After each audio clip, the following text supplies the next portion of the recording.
Owutu rédíò Owutu àti pé Owutu TV FM ṣáà máa sùn yẹ ká jà ìlọ Owutu FM lọ́gbẹ̀ẹ́sì. dáa tí mo fọwọ́ ọlọ́run ẹ̀ sọ̀yà olúwa ní ká ẹ gbàdúrà fún Tinubu in 3 months ká má bàa pariwo lórílẹ̀‐èdè yìí. Look at me very well. Number 1, bàbá ló jẹ́ sí wa. Bíbélì wípé ẹni tó ń wò bá fi jọba kò sẹ́ni tó lè fi jọba. Olúwa ní ká gbàdúrà dáadáa. Wọ́n rí àwọn èèyàn méje tó dúró tì tán fà ní fàǹfà. And everything they want is to lose his life. Wọ́n fẹ́ kẹ́mi ẹ̀ bọ̀ ni.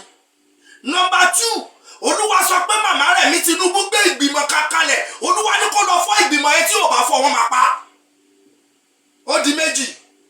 Olúwa ní kí bàbá Tinubu wọnú aginjù kó lọ farapọ̀lẹ̀ fún ẹni tó ní ayé àti ọ̀run. Pé gbogbo ń tán lóògùn àtàbẹ́rẹ́ yẹn ò rán o. Mo rí ìran ẹ̀ tí mo lè sọ lẹ́nu bu ẹ̀ níwájú ọba àtijọ́yè. Esma, olúwa mo rí bàbá yẹn pé wọ́n ń gbé kò lè dá dìde. Wọ́n á ní kí ló ṣẹlẹ̀ lójú oorun ẹ̀. Áńgẹ́lì mi wá sọ fún mi pé ẹni kó gbàdúrà torí àwọn tó ń gbé ti gbowó ẹ̀mí ẹ̀nà fẹ́ gbà nítorí ibi tó fẹ́ gbà kò tẹ́ wọn lọ́rùn. Olúwa ló ti rọ àwọn ìjọba kan lóyè. Àwọn ìjọba kan wà tó rọ̀ lóyè tó jẹ́ pé they now go back. Nínú àwọn tó pè wọlé wọ́n jọ ń ṣe. They want to destroy him because it's this tenor. Ìjọba rẹ̀ kò rọrùn fún wọn, kò tẹ́ wọn lọ́rùn, wọn ò ró lè jà mọ́, wọn ò rágbára lò mọ́, ó ń bí wọn nínú. Ẹgbọ́n tádá ni wáyé wí, olúwa ní bí àwọn wòlíì 21 bá lè dúró, mi sọ àwọn wòlíì oníjẹkújẹ o, mi sọ àwọn wòlíì elétò o, mi sọ àwọn wòlíì mo forí balẹ̀ fún nǹkan kí tó forí balẹ̀ fọlọ́run o. They should just stand.